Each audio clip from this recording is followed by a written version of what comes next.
lawyer in velvet gown, whispers of law beneath the moon's sweet glow. He's here to guide you through the undertow,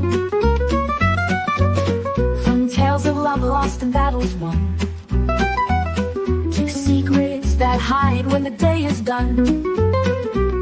He'll paint the night with stories so stark. Welcome to family law after dark.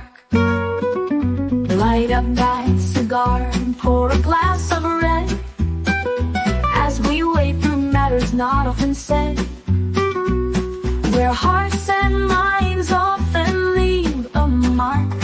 Dive deep into family law after dark. The lawyer's voice smooth like leather, he sings lies only he can tether. In the sultry jazz lounge, let the wisdom flow. Feel the rhythm in the late night glow. Through custody tangles and alimony strife, he navigates the drama of everyday life. With a wry wink and a cheeky remark, let's unravel family law after dark. Light up that cigar and pour a glass of red, as we wade through matters not often said, where hearts and minds often leave a mark. Dive deep into family law after dark.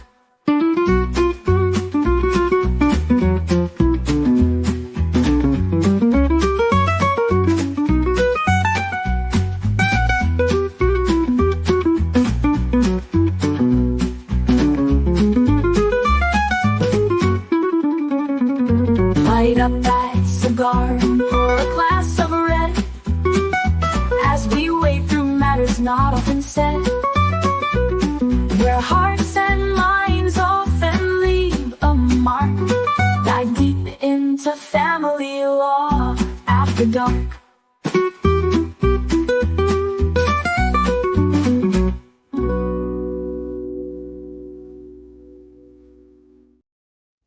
Happy Friday to everybody. This is Omar Schroeder with the Tilted Lawyer podcast, and I'm joined. We got a full panel this evening. Of course, the Schnitzel Ninja is with us. Yeah. Jesus. Bruce from Oregon. Ladies and gentlemen. On his off again, on again fascination with he's got a week on, week off schedule with us. Hey, Brad, how's your butthole, buddy?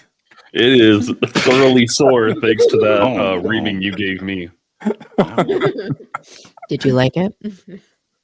Oh, he learned to like it. In the moment. There's a lotion for that. Oh, and of course, I'm joined by the very famous and rising star, Anita the Reddit sleuth, who is cracking open this Baldoni case, man, doing some good work, doing some good research, coming up with some really solid theories that fit Baldoni's case, and I'm amazed with it all, as complex as this case has been. But tonight is a night for family law after dark, and we have some family law shenanigans to get through. How's you guys' week been so far? Long as fuck. This one seemed to drag on a little bit longer than usual. Oh, this one just kind of melted into last week. I honestly don't know what happened to this week. It's just gone all of a sudden. It's just done. That's how my week is going. It's Easter weekend, and in addition to that, Jesus. It's WrestleMania weekend. That's important. It is important. Wait, where do you watch that? At home. Like what channel?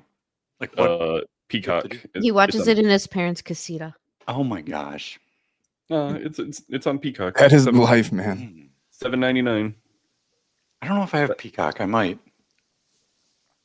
It's honestly the best deal because with traditional wrestling pay-per-views, it's still on the older model of like $60 for 4 hours of content. But when WWE got this deal with NBC for Peacock, it's just the streaming subscription for Peacock, and then you get all of the pay-per-views for them.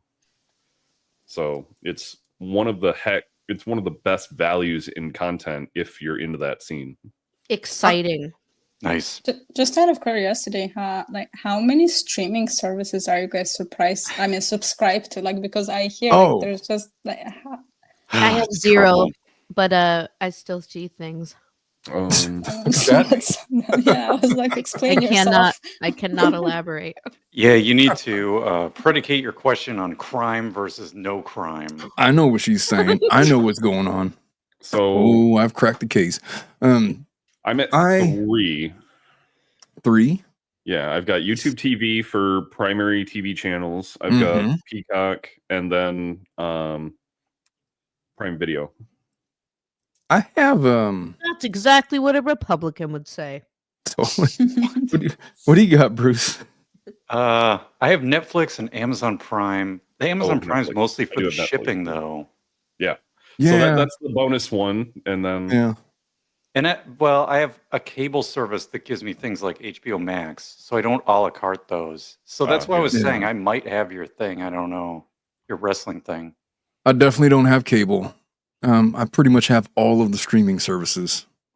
So you're basically paying cable. Pretty much. I got YouTube TV, Paramount, Peacock, Max. Hey, I'll hook you up. Hell yeah. All right. Hey, Anita, you asked this question. What are you streaming over there with? I don't have anything. Like, with Netflix and HBO. Well, we have Max instead of HBO Max. And that's all. Nice. I watch like different shows, man. Like I've been watching Tulsa King with Sly Stallone. It's really slow in season 2, but it picks up. You just have to stick with it, man. Anyway, let's get into some cases. Yeah, I got Disney Prime too. I don't know how I feel about it. I feel like the girls are outgrowing it, and they're at Disneyland enough. It's like, yeah. Hey, so this lady's considering a divorce. So why don't we answer her questions? She says, I'm seriously considering a divorce 5 months postpartum. Let's start off with a nice, light, easy case. What do you think of that? This lady says, so I'm really struggling. My husband and I both work full time. But when Anita, you don't have to answer this question. You got kids? No. Okay. When I'm not working, everything is on me with our baby. My husband is not proactive, hasn't taken a night shift. I haven't gone more than a 4-hour stretch of sleep in 5 months. Fired. Wow. Hey, Schnitzel, what are you lubricated with? A vegan ice cream pie because I feel like a fat ass tonight and I wanted to eat it. Nice. You heard it here first. I don't think she likes cream pies. It has some cream on it. Wow. There was a day I loved a cream pie. That's the first oh boy for today from Bruce. And not the last. Madison ruined it for everybody. Who's Madison? The girl from Love is Blind. I've never seen it. Whatever that is. Okay, fine. I'll explain it to you later. Okay. Anyway, this poor lady hasn't gone a 4-hour stretch of sleep in 5 months. I've been there. There have been a lot of communication issues. But this weekend pushed me over the edge. My husband decided to go to Mexico for a college buddy's wedding. And I stayed home with the baby. And my sisters came to help. Well, of course, this is the weekend she gets sick for the first time and spikes a 104-degree fever. So I tell my husband this, and he just responds, no, and doesn't answer any other texts. He then proceeds to sleep in until 12 the next day, in which he had me worried sick because he's in central Mexico and not answering his phone. He was so mad that I blew up his phone. He passively aggressively sent me a play-by-play of everything he did. I could see Bruce doing something like that. I could totally see Bruce doing that. In the beginning, the earth cooled. Then the dinosaurs arrived. Then I took the trash out. Are you updated enough? Is that enough? Or should I go into more detail? I would not do that. That's rude. I'm not a rude person. Well, I don't know. I don't know. I don't know. I don't think you're rude. the hubby could be obsessively posting Snapchats as well and just be like, look all the cool stuff we're doing. Miss you. Hope you were here. Oh, that would be like the even shit. Well, that's worse. kind of the things like, okay, so he's probably had this vacation planned for months because he's international. And, you know, he thought that his wife was going to be taken care of and he was going to just have fun with the boys and, you know, get out or whatever. And then she would be fine. And so he had planned to get shit-faced and like sleep in till 12 and play golf and do all these things. And, well, circumstances changed. Objection. And I mean, he knew all that before, but then she told him that the sister got a fever.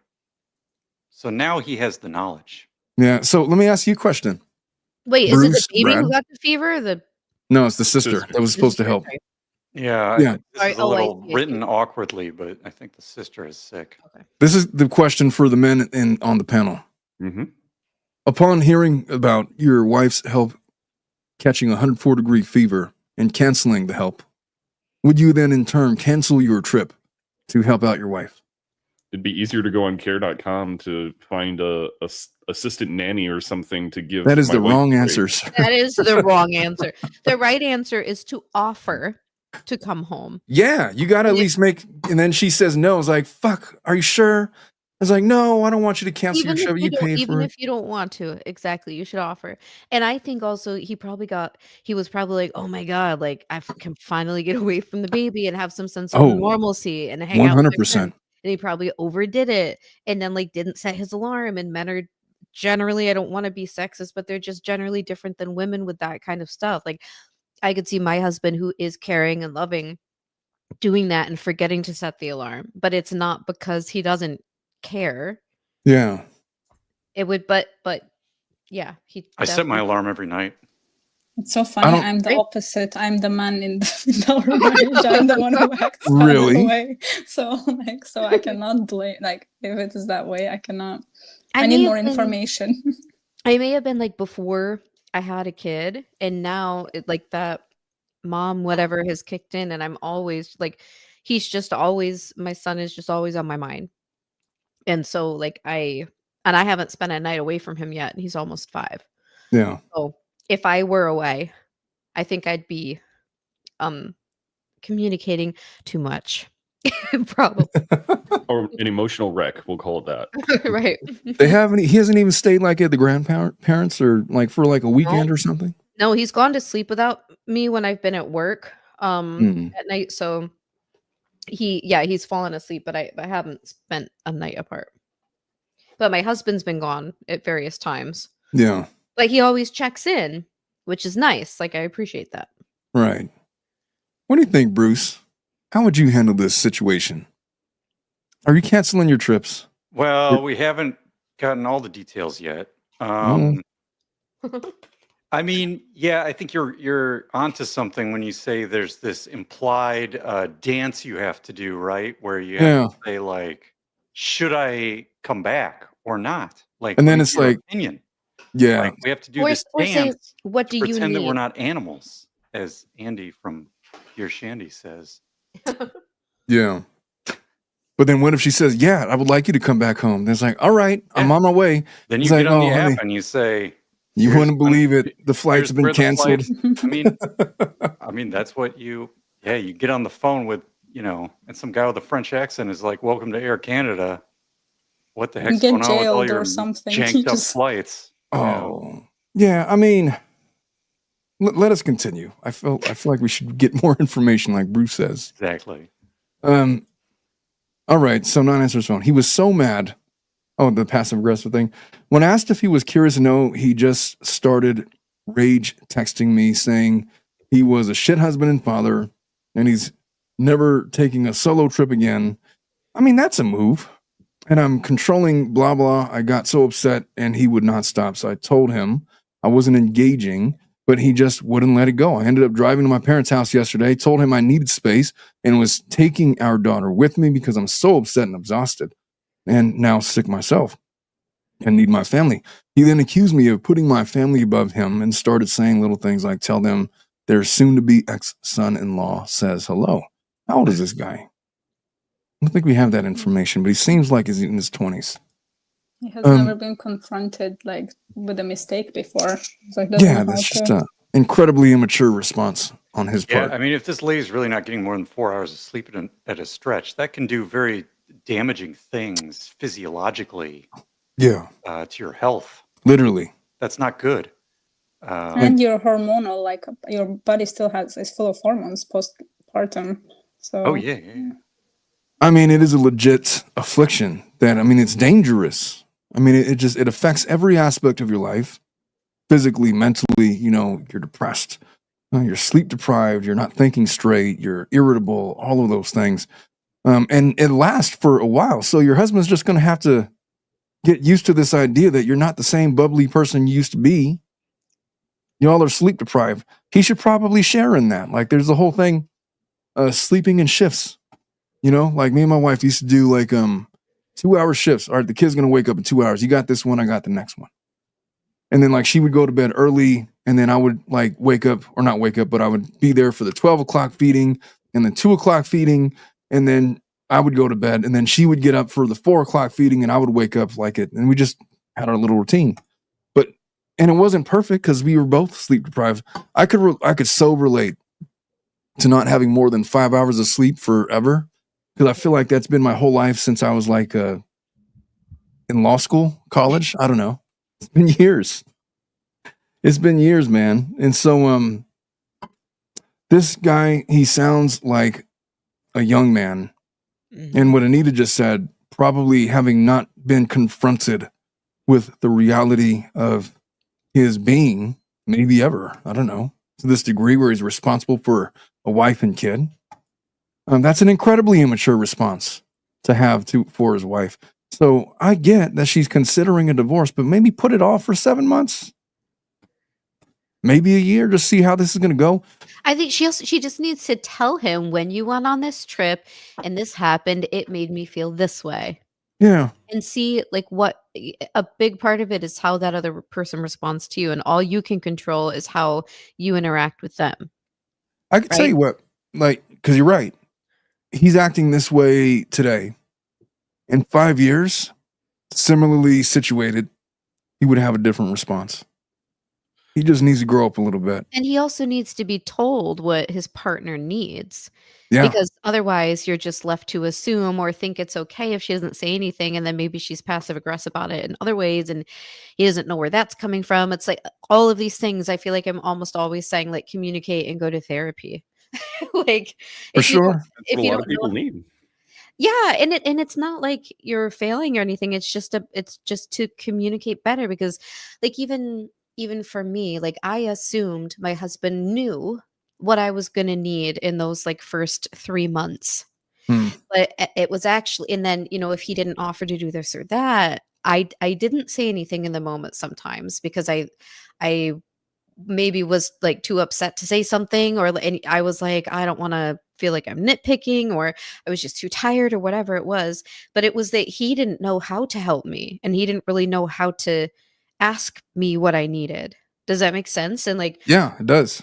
But so Makes then complete we sense. talk about it. And so now it's like, how can I support you? What do you need from me? You know, I'll tell you what, it's difficult for men to interpret what their wife is going through. It just is. Because you're one thing before the baby, and then it comes, and then you're just this completely other thing. And she doesn't know what she's going to be, and he can't handle it. He's trying to figure out how to navigate. You guys are both trying to navigate this new universe where you're trying to keep this little baby alive. And it's hard on both of you. The thing, even though it's immature what he said, like it at least tells me that he feels a measure of guilt. Like, this is not stuff that he's lashing out at her. I mean, maybe it is. But like there's elements of this where he feels guilty, and he's aware of how this might be affecting his family. He's aware that he might be falling short as a husband and a dad. He might not have the best delivery, but there's like seeds of something there, which is why I was like, in 5 years, this is probably going to be a different guy because of experience. Let me tell you something about women. I don't know everything about women very clearly. Matter of fact, let's just assume I know nothing. I could just tell you this. I have a very specific love language. And like, I don't give gifts. I don't honestly know what my love, I don't know what my love language is. But then the question's like, well, how do you show your wife that you love her? It's like, I don't know, keep you safe. Like I do things to make sure that you're, but I got a call yesterday in the middle of my work day. It's around 3:00. And my wife, she was all like teary voiced. And she's like, I just want to say, that this past Christmas, I felt really bad because we're not supposed to like give each other gifts, but I got her a gift anyway. And the gift that I got her was like this watch that like monitors her health and all this kind of stuff. And I don't know, it was something that she needed because of things that are going on with her. And I think she got me like a jacket or something. But what I didn't do is like take the girls to go pick out a gift to give her. And she was like hurt by it. Ooh. And I'm like, I didn't even know that was a thing. You It's like, always well, gotta give a birthday gift, Christmas gift from the kids. See, I know that intellectually, but I don't know it intuitively, if that makes sense. Yeah. Wait, what did you do that was wrong? I missed it. I didn't take the girls to like the store to pick out like a gift for their mom. So they could. Oh, you didn't? Yeah. Okay, I see. I thought you said you did, and I'm like, what's wrong with that? No, and I didn't do it. In my defense, I was sick and dying for like the entire month of December. So there was that. But I don't think I would have thought about it if I was completely healthy, to be fair. I'm just saying, I didn't know that was a thing that would bother her, because it's not something that would ever bother me. Like when people ask me what I want, I just want some peace and quiet. What do you want for your birthday? I just want to be left alone. Just to add to your point, when Schnitzel was talking, it's like with women, like we are way more nurturing, or like we're intuitive in a way that we think in a way that I know what he needs, or we can read it. But that's nature. That's not because of because we want to do it. But men are more like fixers. They're more of matter of fact. Like they analyze or assess what's given, unless they're trained to read those cues. And because in our day and age, I feel like they're not brought up in a way that this is what you have to read your surroundings. They're more about, protectors, like you said. And that's where the information or communication is lost. I'll tell you because what, man. the woman is like, but I love you and I know what you're thinking. Why can't you know what I am thinking? But it's nature. You cannot argue with that. You know what's funny? Because Schnitz always says, like, go to therapy. You know what I've learned in therapy? That I should just shut the fuck up more. That's what I've learned. To be a better listener. Maybe yeah. Crow says, I love it when Omar tells us about women. I don't know anything about women, man. I've lived with them in my life. I don't know anything. I know nothing. Let's just say. I want to hear what Bruce and, I don't know your name yet. Bruce and Brad. I interchange them all the time. Yeah. The BR boys. Yeah. Yeah. Yeah, Omar, you have 2 ears and 1 mouth. Use them in that ratio. I mean, I try. You know what? When my wife tells me something's wrong, I've refrained from trying to like fix it or offer her counsel. I just, I was like, well, that sucks. It's hard. Well, then you have to say, like, before she say, I just want to ask, are you looking for someone to just listen, or are you looking for feedback? Well, I feel like she'll tell me nowadays. That's a critical one, because one of my favorite guys, I've mentioned him before, Mark Gungor. A man's general, a man doesn't tell another man his problems unless he's looking to solicit advice on fixing it. Mm-hmm. And a man's instinct when he hears his wife talk about a problem is immediately go into, well, here's what you should do to fix it. Mm-hmm. But she doesn't work like that. And if you try to fix her, she gonna kill you. There was a period of life it could go the other way too. I just want to say, like, because I also want to help when my husband tells me something, but he's not always looking for that. He just wants me to hear him out. And so then I just sit on my hands and I will just listen.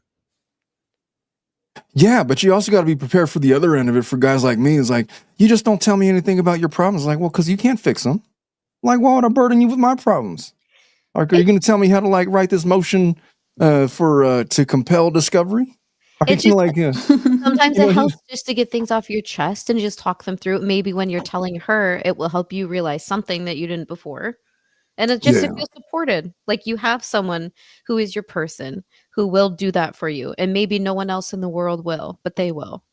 That's true. But there's another aspect of it where I don't like to talk about work when I'm at home, because when I'm at home, I want to be at home. That's like my safe haven. Mine too. Yeah. Work stuff is off limits. In IT, there's a concept called coding buddies, where you have a duck or a figure of some kind on your desk. And if you try and explain what you're trying to do in your code, then that activates a different part of your brain and helps you to fully realize what you're trying to accomplish. And it might lead you into a different path than what you would originally do. This is why sometimes editing on a printed piece of paper versus the screen you'll get different results. Yeah. Also, Omar, if you need help writing a motion to compel lunch, I will help you, because I have seen a really good one. Oh, you got a template, you mean? I got to take a look at that one. Yeah. Erica P says, I like to start over with, I don't expect you to fix this. I just want to vent, which is why I just very direct. Whenever she goes on a vent session, I just like at the end of it all, just be like, do you feel better? She's like, yeah. Are you done now? Could I unpause the show? Because I was like in the middle of something. See, you're asking questions. That's what this guy failed at, right? Like, if this lady's like, this sister has 104-degree fever, and he's like, no. Like, if one of my gaming friends goes on Discord and says, oh, I can't play video games today, I've got 104 fever, we would all be like, no. Like, that's not how you talk to your wife. That's how you talk to your gaming friend in Colorado or Minnesota. I think I would have been like, I would have texted like, are you fucking serious? No, that's all you have to say. Yeah, I would have been like, no, you missed the other part where I like said like the perfect thing. It was like a paragraph long. I don't know what happened. That's like, signal. If you're in Mexico. Wait, you need to get a bobblehead of your wife and put her on your desk so you can ask her things during the day. Run things. Well, then I wouldn't have to talk to her at all. No, it's just about work stuff. Oh boy, it'd be like voodoo doll. No, the worst stuff. part is when she's going. Oh, the work stuff. Yeah. And then you just tune it out, and then she asks you a question about it, and you're like, "I'm sorry, can you say that?" I do that all the time. I'm super guilty of that. She'll have a full conversation with me for like 5 minutes and be like, oh, what were you saying? It's like, I was talking for like 5 minutes. Like, I couldn't hear you. I was like trying to watch all right. What was that? I mean, the time and place is important. Like if I'm driving a vehicle, like a car, it's like I can't listen to a very complicated story and drive the vehicle, making sure I don't crash the car at the same time, right? And then that's a good point. Like if you're bringing something up like that where you really need someone to listen, then you can say like, are you free? Are you able to listen to this right now? I wanted to run something by you, or I needed to vent. Like just to make sure you guys are on the, because you don't want to talk to someone who's not going to be able to pay attention, because that's going to frustrate you. Yeah, I agree. What do you think about all this, Anita? Nothing. I have a question. So at the end of this, they say they started couples counseling a month ago. Is a month really like long enough for it to do anything? Like, I feel like that's not enough. Definitely not. I think it would be long enough to see if the guy is willing to do anything differently than how he is now. Yeah, agreed. Willing to not skip out on it. Yeah, if he's just like, yeah, I don't see what was wrong with it, and he's just completely oblivious, I think it would be enough time to see like the beginnings of if there was a chance for that or not. I'm really not a big proponent of couples counseling, but like for postpartum, I think it's a pretty good idea, because you got to give that 2 years. You can't make any hasty decisions based off of the first 2 years of having a kid. It's the hardest part of a relationship. Yeah, it's really hard. Everybody's adjusting. Everybody's learning new things about each other, and it's you have to learn new and better ways to communicate. You're either going to grow closer or going to grow apart. You got to give it time. And so he's either going to become a better husband or he ain't. If our assumption on his age is anything, I think one of the more interesting things would be give him a little bit of time to age out of this college age mindset. Because divorcing a guy now because of the way he's acting, if you work with him on it, by the time he's 32, 35, you'll find that he's going to change. And a lot of those tendencies are going to be gone. If it stays that way consistently, then there might be a bigger concern. I feel like Like if he's in his Yeah. 50s. I would, but then sorry, just to ask a question, but then I am working on fixing somebody who's supposed to be a partner. Like maybe it's gonna sound harsh, but I'm becoming a mother to a second child. Exactly. Yeah. I was gonna say that, and I think I would have trouble not having resentment. Yeah, I understand the sentiment that you're there to help each other, but then giving them time to mature so that they understand what you went through when the mistakes that they made, but your feelings of what you went through are gonna remain there. So there's that.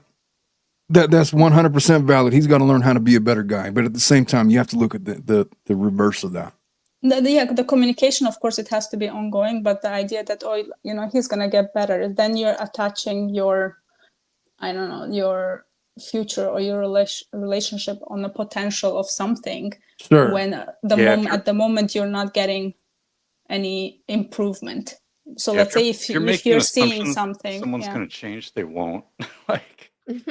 Well, if this guy's like in his 50s doing this stuff, then there's not much hope. Well, even this, and like I think There's if you can see like progress, and it doesn't have to be big progress for me, at least. If I were in this situation and I decided, okay, I'm going to give him some time, you can't say you only have 6 months or you have a year. Like you can't put pressure on it like that, or it's not going to work. And you have to. I would need to be seeing like little bits of progress of him actually trying, him actually putting in the effort, even if he fails. I would need to see that he is actually trying and that it actually means something to him. Yeah, would you use a spreadsheet? Same. I would not use a spreadsheet. Damn it. It's in the brain. There is a spreadsheet, but you don't have it. Exactly. There is a spreadsheet. It's cataloged, don't worry, but there's no physical evidence of it.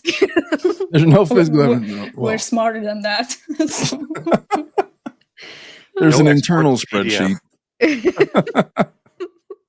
All right. Should we move on? And I just want to point out that at the same time that she's going through these things and he's being this immature husband, he's also, from his perspective, what he's also dealing with is his wife has completely changed from who he used to know. And that's a real somebody that I used to know. There it is. Basically. Oh my God. Put it on if record. you're only getting 4 hours of sleep at a time, you're going to become a for sure person. There's reasons for that. And he's going to have to acknowledge it. Like, she's not going to be how you knew her to be. Everything is different now. He's going to have to come to terms with that. And in order for her to get back to that, she's going to have to feel, all the things she used to feel, like not sleep deprived, like you guys were a team. Like right now, her focus has changed from him to this little baby that they're trying to keep alive. And that's a hard thing for some men to go through. Some men literally get jealous of their baby. It's like, why does he get all the attention? What about me? I got needs too. It's like, bitch, ain't nobody worried about your needs. And then mommy issues, maybe. I don't know. And then whatever issues those are. Think about the woman who had the kid who is also not having any of her needs fulfilled. For sure. That goes both ways, yeah, guy. So you might want to be careful about bringing that one to the table, because there's some harsh truths that you might find out about yourself that you're not prepared for. So if you really want to go down that road, start having some empathy for your partner and start communicating and talking about all of the things that you guys are going through, and just make it as if you guys are going through it as a team. You're going through it separately right now. You got to learn how to go through it together, because it's not going to get any easier after this. Look, in a couple of years, you might accidentally get her pregnant again. And now you got 2 little shits to deal with. And all of your problems right now, you thought one was hard. Wait till you have 2. Or twins. Oh, boy. Oh, I got to tell you, man, all of my children are accidents. All of them. Oh, mine was 2. I think I told you. Do they know that? They will when they ask me. Once they watch this video. Sure. I don't know how I'm going to tell my Homer son. Also has a spreadsheet, apparently. I had an IUD, and my husband and I had dated in high school and we kept in touch throughout the years, but anyway, it had been a while since we had dated, and we met back up. And then 2 months into our relationship, I was pregnant, and I decided to have the baby. And it was just like such a crazy time. tell you all the couple other crazy things that happened. But anyway, so yeah, it was very unexpected. Yeah. I mean, well, you just have to tell him he's like American Gladiators. He, never has to go away. Exactly. he's a He never miracle did. baby. He was Yeah. meant to be here. That's what I'll tell Powerful. him. Yeah. I got stories about my kids that I will never tell them. Let's just know that you were an accident. Oh boy. Just know that. That's all You you were need. not supposed to be there, so make the most of your time. It wasn't up to me. It was just a completely never mind. Probably involved a salsa club and with some guy And that another hit on guy. Omar's wife. I would involve No. some kind of club. I told you guys that my dad did the 23andMe and found out I have a half sister. Interesting. Really? What? That you didn't know about? No. Oh my Not goodness. we found out in 2018 about her. So I mean, I've known for a while now, but yeah, I didn't know until. Wait, you have the same dad but not the same mom? Is that how it works? Correct. Okay. Mhm. But he never knew she existed. Like the mom never told my dad Interesting. because she thought it was someone else. Apparently, she thought it That's was the guy weird. she was dating at the time and ended up marrying. Oh, Yikes. It was Jingris. 18 years of no Oh, child boy. support. But Woohoo! Could you imagine? then she was given up for adoption when she was a Aw. baby. And so she was always told her dad was this person. And they both did the same DNA test. Because, like if it had been like Yeah. the other one, like Mhm. they wouldn't have known. And so anyway, yeah, that was crazy. And she Yeah. grew up like an hour and a half from us. It's And crazy because a lot of times you can't even get those adoption records. Like I was Yeah. trying to look for some in Minnesota, and they're like, the person who was adopted has to request them. Nobody else can request them, or you wait 100 years or something. And it's like, what if they die? Like, Right. come on. Yeah, that's crazy. All right, let us move on to case number 2. This one said, this lady says, one drunk night might have just ended my marriage. She's 38. She says, I never thought it would all come crashing down like this. I was at my best friend's wedding last weekend at this beautiful high-end country club. She's been dreaming about this day forever, and I was honored to stand by her side. But the one thing I didn't expect was for my husband to turn it into one of the most humiliating nights of my life. While I was with the bridal party getting ready, he was apparently doing God knows what. My best guess is day drinking at a nearby bar. By the time he arrived at the wedding, he was already drunk. I noticed immediately, slurring, stumbling, just off. He wore a baseball cap to the ceremony, texted through the vows. Was he sitting in the audience, though? Wait, is this an Adam Sandler movie? Come on. He's Is it an Adam Sandler movie?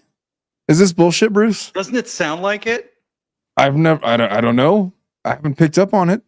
Is this? Are you saying this is fake? I'm not saying it reminds me of a movie. I'm just saying this is a little like the way Weird. it's written is just like. All right. Well, let's see what's going on. Loudly texted through the vows. Loudly criticized the bar. Cocktail hour was rough. Dinner was worse. At one point, I stepped away to call our 2 little kids to say goodnight. When I came back, he was passed out with his head on the table. I see your point, Bruce. People were staring. This is rough. How I'm old gently is this trying guy? to. Do we have ages? Yeah, He's it was 38. 38. Yeah. 38 and 39. Nita, what would you do if you saw your husband just like all in this state, head on the table, passed out drunk, at a wedding, where lots of public people were there, people that you know, your friends, family, loved ones? How would you react? That's a very typical wedding hunger. So for us, it's very normal to get drunk or, so again, how formal it was. Yeah, during the ceremony, no. But after that, during reception, that's like, I have slept on the table because I was drunk. So again, my dad showed up to his own wedding drunk. Well, my wife will never forgive her father for showing up drunk, walking her down the aisle. Oh man, yeah, that's a rough one. I would say that this is like, it wouldn't ruin the marriage. You would be pissed, but it's like what did he do? He got drunk, right? I got drunk. It gets worse. Oh, all right. At one point, I've been reading ahead as I do. I stepped away to call our 2 little kids, say goodnight. When I came back, he was passed out with his head on the table. People were staring, trying to get him to leave, offered to go with him. I called multiple ride shares. He refused. Then he locked himself in the bathroom when things escalated. Security gets involved. He started screaming in the middle of the venue, "Fuck you, I hate you, I want a divorce," over and over in front of everyone. I don't know. I'm starting to catch a red flag with this one. There was a reason why he was drunk. He didn't want to be there. So yeah. I think she should have just like let him be. He's an adult. Like, find your own way home. Find your own way to get a different hotel room for the night. I'm not letting you in. That's what she did. Yeah, good. I was mortified. I stayed at a friend's house instead of returning to our hotel. The texts that followed were worse. Accusations of cheating, more hatred, total drunken nonsense. And now he's full of apologies, saying he'll quit drinking. He doesn't know what got into him. But the truth is, this wasn't out of nowhere. He's had a problem with binge drinking for years. It's just that this time, the mask came all the way off. I think I'm done, as in really done. That's why I asked how old he was. Yeah. There's a deep sadness in realizing your marriage might be over. Not from a huge event or a betrayal, but just the slow erosion of respect, stability, and trust, punctuated by one very public, awful night. I'm not sure if I'm looking for advice or just trying to get this off my chest, but I guess if you've ever reached a breaking point like this, how did you know you were really done? Well, if you're questioning it, I think you're done. I mean, this is my perspective, where like wherever there are problems, my last, like, I try to solve it or something, like the idea of it that I'm done doesn't come up. Your voice changed right there. That was pretty crazy. Oh, what did you do? Did you like speak into the mic that last time? Because your voice sounded better. Oh, now? Is this? Yeah. Good? Yeah. Okay, Like, get a little closer. Oh. Like, just like that. Is this better? Oh, yeah. Yes. Yes, ma'am. Okay, so After dark. she just What's with all that schnitzel? It sounds a lot better. It's just like, because she said, oh, it's not the first time, so she's had that problem. So it's not like one thing happened and now she's thinking, am I done? So it's a pattern of behavior that's finally making her realize that she's done. Well, when somebody comes in my office like that and they ask me that question, they're considering a divorce. I say, look, I could get you divorced. Here's what's going to happen. You guys are going to have to sell the house because he's going to want to keep it. You're not going to want him to keep it. You're going to want to keep it. You're not going to be able to afford it. I'm not making assumptions. This is usually how it goes. The woman wants to buy the husband out of the house, but she can't qualify to get on the mortgage by herself. So then what's the solution? It just ends up getting sold, split down the middle. You're going to divide up all your assets, half the assets, half of the debts. If you got kids, do you got a plan on how we're going to divide up custody and visitation? Because if you got children, think about that. You're going to be losing access to your child. In other words, your child is no longer going to be 100% with you. It might be a 50-50 thing. It might be a 70-30 thing.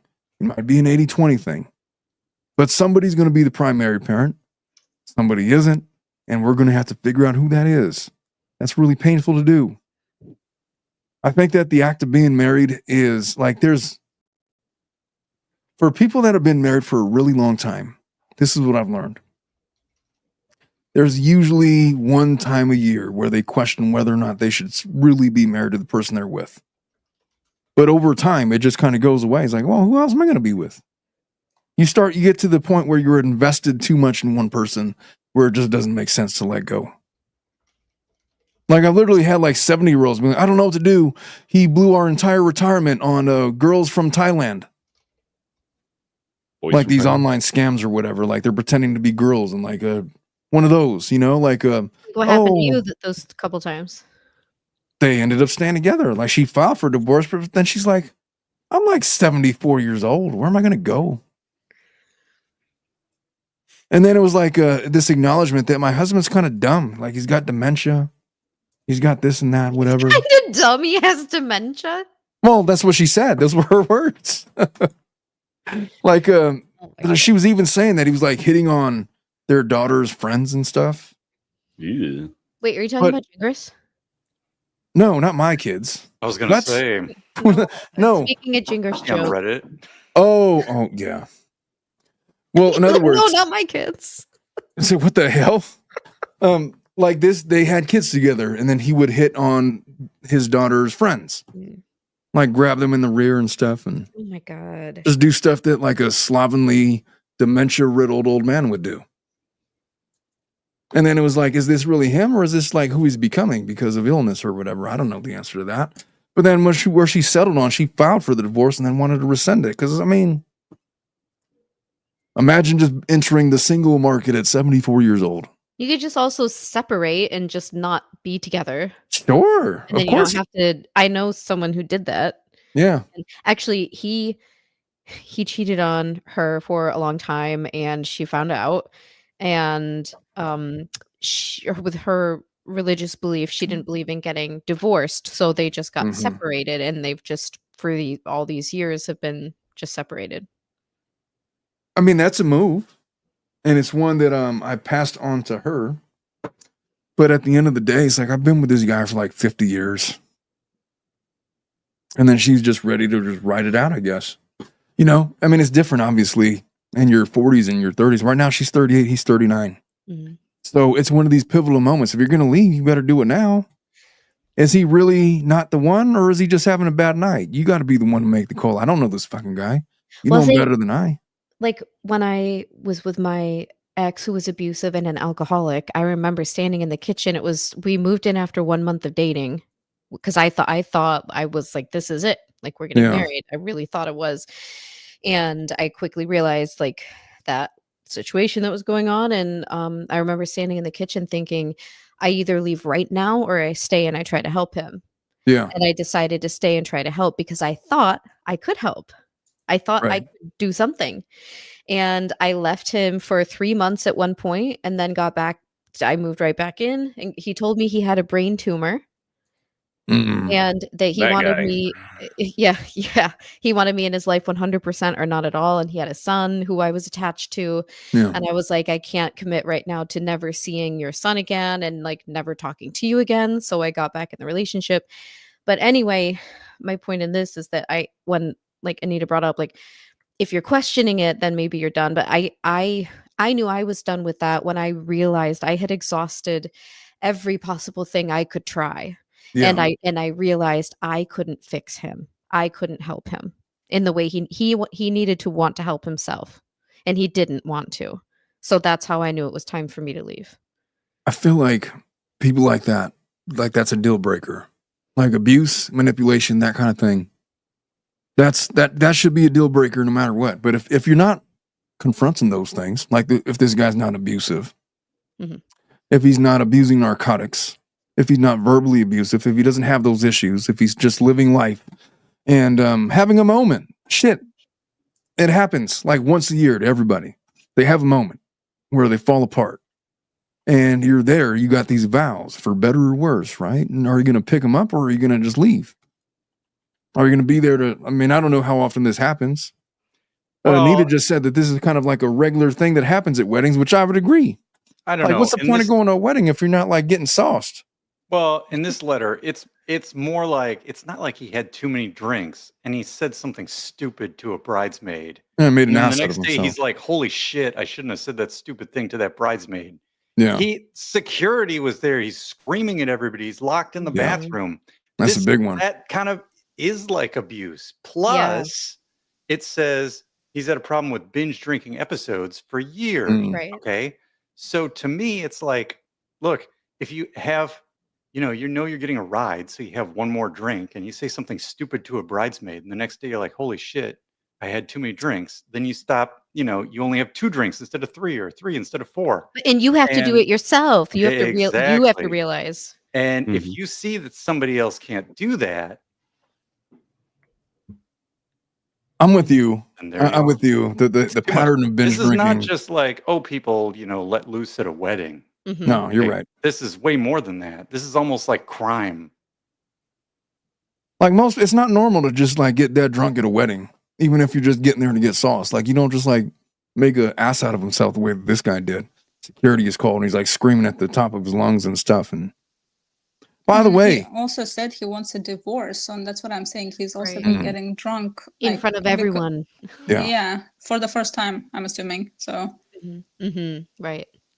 He's full of apologies. Says he'll quit drinking. I don't know what got into me. The truth is, out of nowhere, he's had a problem with binge drinking for years. So this is something that but then she says that the mask came all the way off. I don't know what she means by that.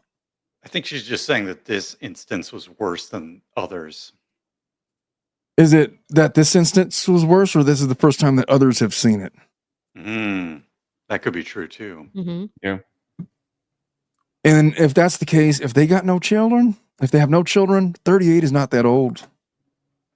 She could find somebody that will not binge drink like that and make an ass out of themselves, and that's fully put together. And there's a lot of good candidates like in their late 30s, early 40s that will not do those things. But if she makes the call, she's going to have to do it now. Otherwise, she's going to be like 50. Jumping straight from 38 to 50. I mean, that's what happens though with time. We think we got all the time in the world, and then you wake up like, I was just thinking about like how I married my wife when we were 20, back in 2017 or 2018. We bought a house together in 2017. And I was thinking, it's already been fucking 8 years since we've been in this house. Jesus.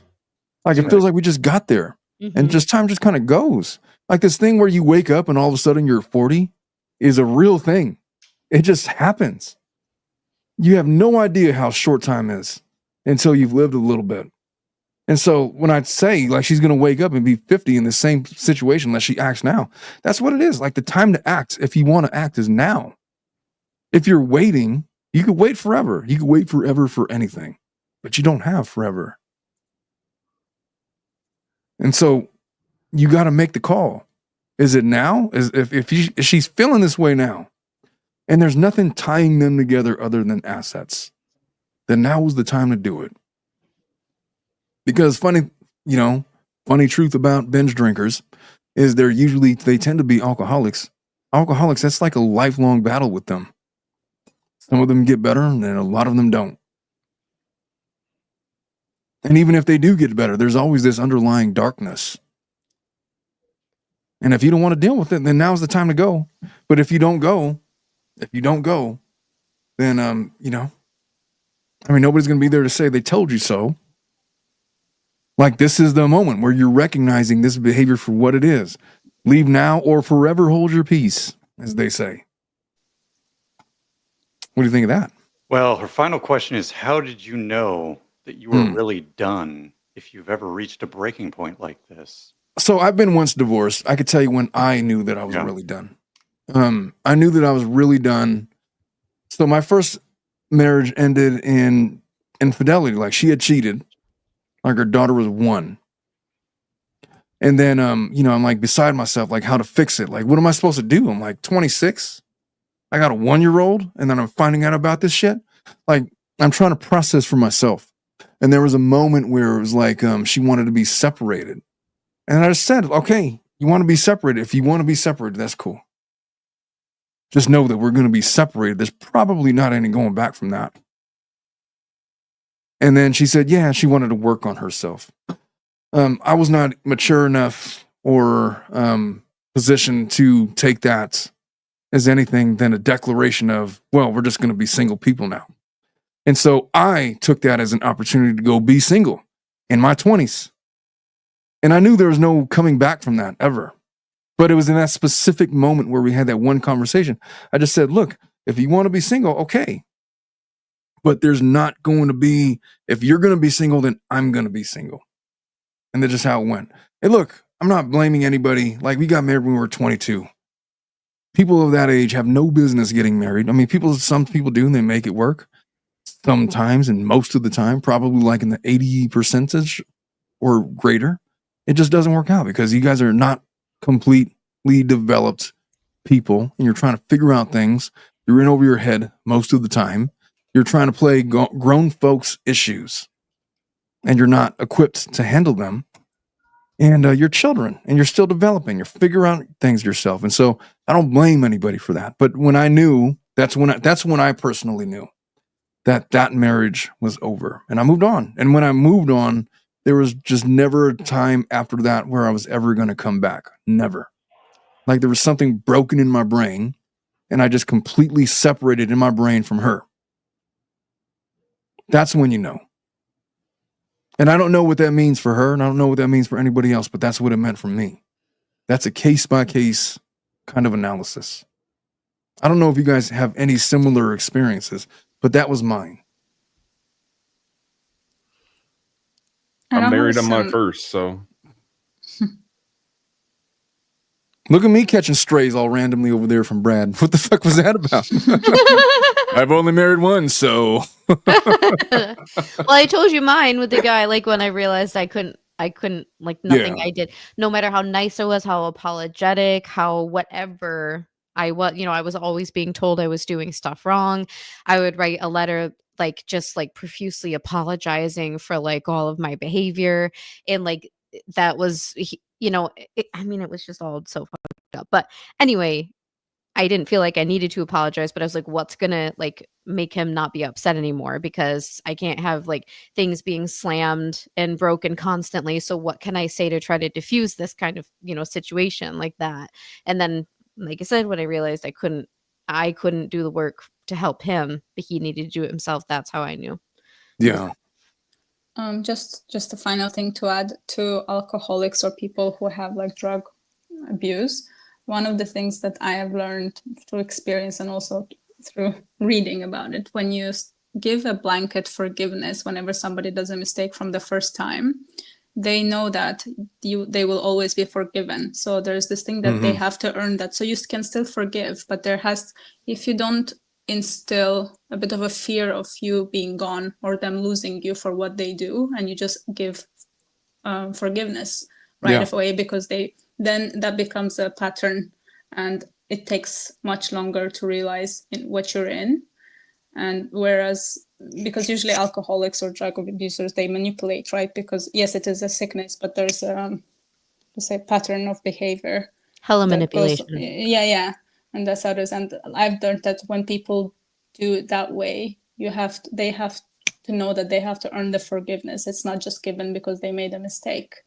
And that way, that also helps them to know that you will be gone, and Yep. And then they're forced to move on or better themselves, and then they will better themselves, but then you'll be gone. And so my ex has not bettered himself, and he's miserable. Yeah, sometimes it works out, sometimes it doesn't. Sometimes you win and sometimes you lose. It just sucks because he has a son who's being influenced by like his like insane depression and like negative views on like relationships and love, and anyway. Well, the thing about that is children, I think, are resilient. I mean, I had a dad like that, and I think that children that see their dads in that state look at them with disdain, pity. I don't know, but I know that his son feels really bad for his dad. Like he's a very sensitive kid, and he's like 13 now. But he lives with his mom most of the time, which I'm really grateful that he has her influence in his life. She's like a yogi, and just like a more grounded center, talks about feelings and things like that, like in a healthy way. So I'm just glad he has that to counterbalance. Michelle Moulton says, the most expensive and best thing I ever did was get divorced. Sometimes it's cheaper to keep her. Sometimes it's better to just pay the bill. Luckily, when I got divorced, I didn't have anything. And so I accumulated everything after the facts. Losing half your equity, it can be more expensive than, Laura Owen's bill. She keeps complaining about her bill, but like getting divorced be more expensive. Yeah, 27. Prenups there? Oh, prenups are pretty common. Matter of fact, they're highly recommended because you could avoid all of the perils of marriage just by entering into a simple prenup. And if your partner just like, what do you mean you don't love me? It's like, no. But I think that if something happens, I love you enough now to ensure that we're just going to divide everything fairly. We're not going to try to like go for each other's throats. In the event that we get divorced, we're going to agree that this is fair right now, and this will be fair 20 years from now, or 10 years from now, 5 years from now, in the case something happens, and you'll go your separate ways, and I'll go my separate ways, and nothing will be unfair. We don't have to go at each other's throats, fighting for half of the estate and fighting for half of the house and breaches of fiduciary duty and whatever. Keep it simple and move it along. And if she says, no, I don't think I want to do that, well, then you're probably like Elon Musk. And she's fighting that prenup as hard as she probably possibly can. Did you hear about that guy? He's got like, he offered this lady $15 million and $100,000 a month to keep quiet about their kid. And she's like, nah, I'm good. It's like, wow, good for her, man. He met her in 2023. I was just reading, I don't know what her name is, but there's like an article about her today that I was reading. Oh, it's the recent one. Yeah, whoever it was that broke today. Anyway, let me move on from that. This lady wants to divorce her husband because he's not ready to start a family. Should we do that one, or should we do one that says, I resent being a dad, so I let my wife do all the work? That's going to rile up the women. Oh my God. There's a lot of divorce. Omar, what would you say? Like, you have a family law focus, right? Yes. Is it all just divorce, or is there like what other types of things? Domestic violence, custody and visitation, substance abuse, breaches of contract. Honestly, family law is pretty all-encompassing when it comes to stuff. Obviously, alimony, child support, things like that, arrears. But it's always like 80% of the time involving like some form of custody and visitation agreement. Whenever there's kids involved, there's always going to be so it's mixed like opinions. It's like stuff that is the product of divorce. Oh yeah, yeah. Even if usually, you weren't their divorce lawyer. Well, for example, like in a low-profile divorce where there's no assets, you don't need me to get a divorce. Mm-hmm. But if the guy's got like, if the guy's got assets worth $50 million and she's trying to like get, more than her share, and he wants to mitigate what he's going to have to shell out, then that's when you hire attorneys. Because the rules are pretty simple. $1 million for attorney is a lot better than losing, $10 million. And right. Yes. Like if I usually tell people like, look, you don't need me to do all of this. Or you definitely need me because she's accusing you of this and that or whatever. And you're going to need to argue that in court and present evidence properly or whatever. And we have those conversations. Anyway, I got a rise out of Schnitzel. And so we're definitely going to start with this. Fight. All right. So this guy, Russ, this is WrestleMania Brad. This guy resents being a father. I let my wife do all the work. In my original post, dealt with me feeling coerced into having a second child. Brad, would you say you felt like you were coerced into having your child? No. Because me and my wife, when we, even before, when we were engaged, we had told each other, or we had agreed upon that we were going to wait 5 years before we were going to have our first. So it was planned more or less. Yeah. There was no planning with mine, but I was fully cognizant and aware of what I was doing and what it could lead to. And so I could not say that I was coerced. I was not coerced in anything. I told my husband, who was my boyfriend of 2 months at that time, I'm having this baby and I would love for you to be a part of it. But if you don't want to, I'm still having it. So you can make a choice. Well, at least you give him the option. Good for you. Sign his dating contracts. Yeah, where was your dating contract? Motion to compel lunch to discuss the future of, Anyway. Wait, I want to tell a funny story really quick. So I didn't have like an OBGYN at the time because I had moved recently. So we went to this emergency room to confirm the pregnancy with a sonogram. And anyway, when we blood HCG at Banner Urgent Care. So when we left, he had a manual BMW and he didn't want people to drive it at all. So no one was allowed to drive this car. Anyway, the reverse like broke and the car wouldn't go backwards.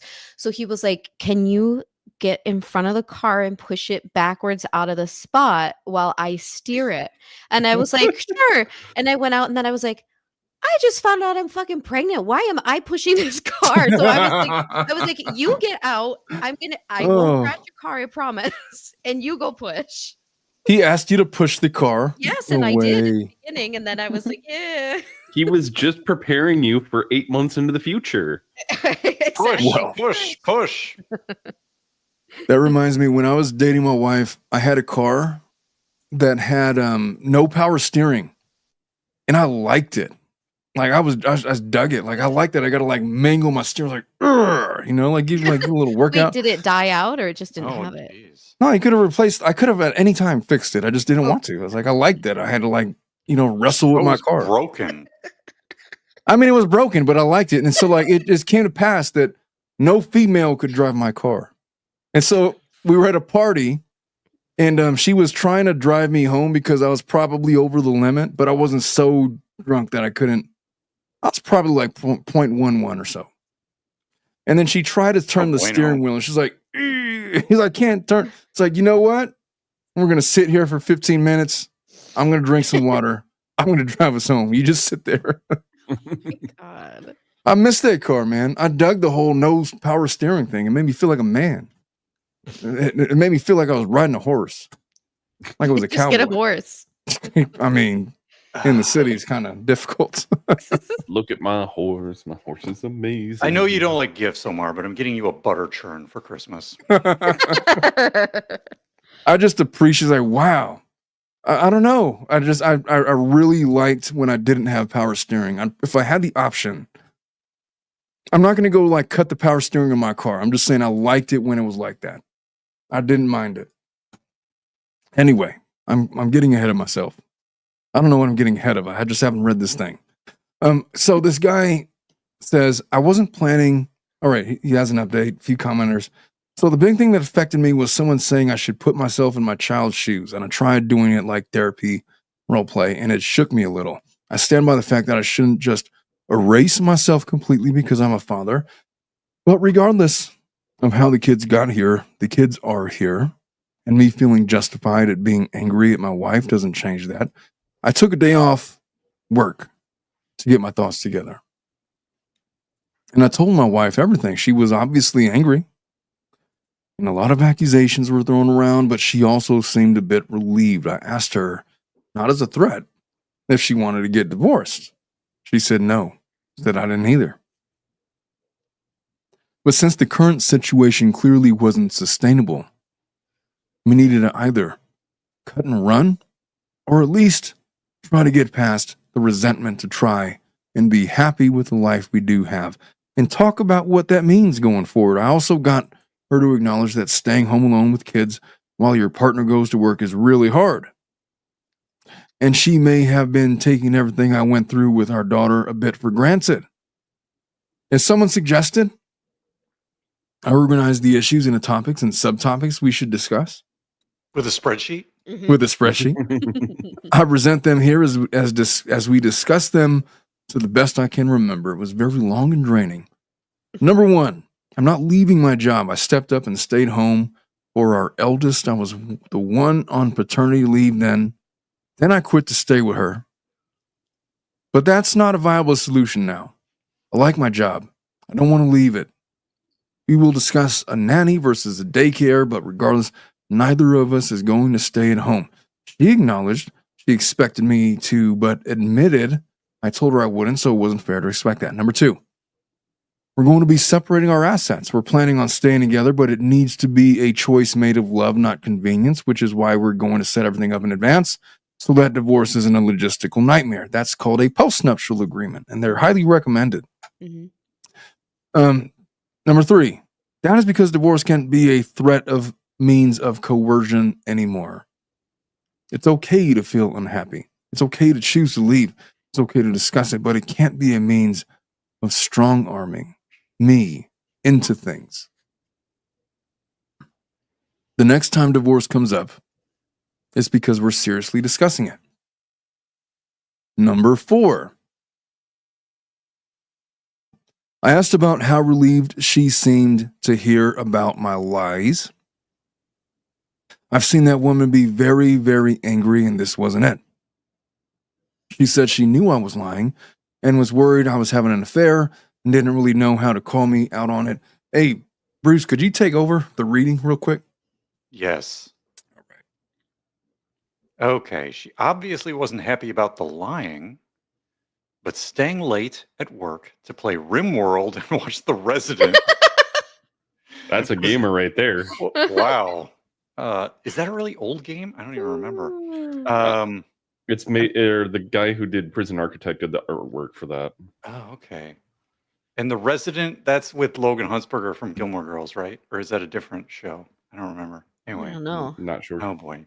Was actually not as bad as she feared. Obviously, I'm not going to do that anymore. Okay, so he was playing video games and watching TV instead of banging some other lady. That's number 4. Number 5. Priorities, man.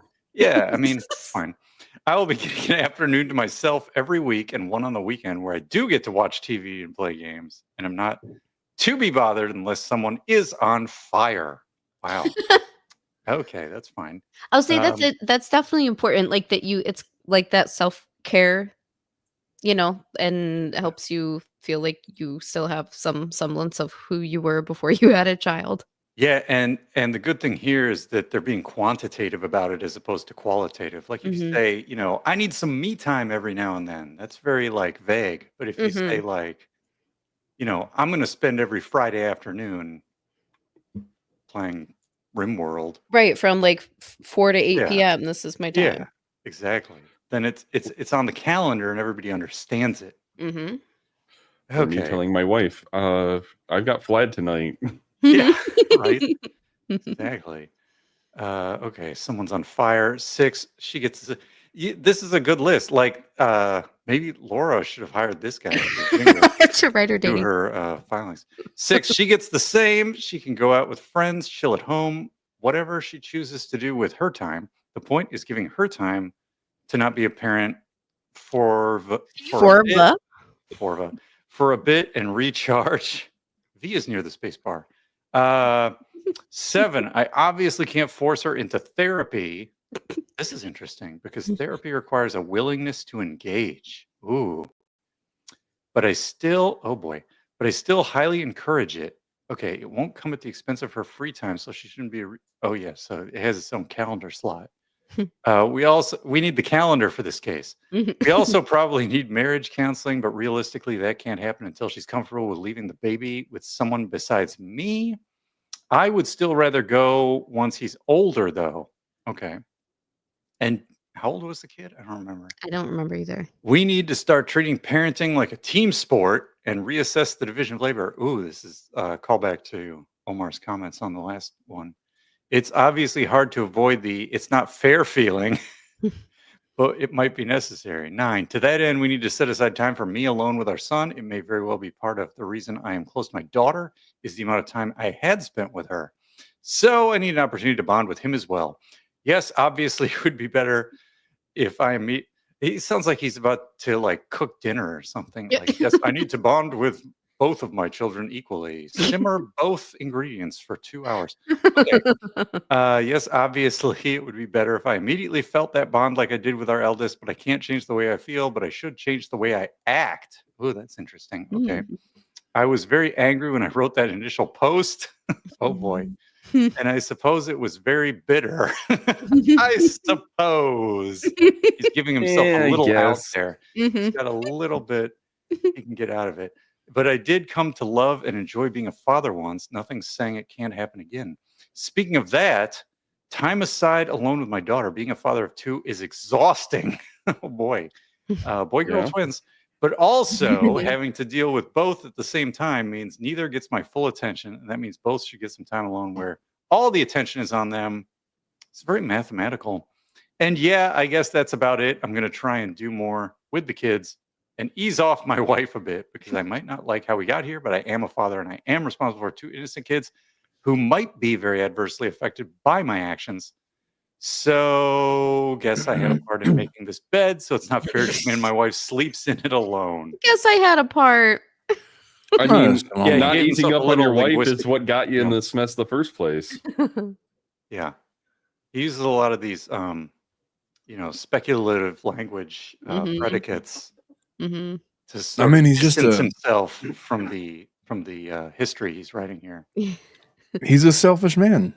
Oh. That's what it is. It's just kind of what it is, man. And he's not making any bones about it. But I'll tell you what, a half-assed father or a resentful father could sometimes be better than no father at all. I was gonna say it's still a father. Yeah. I'm kind of interested in understanding like why he felt coerced.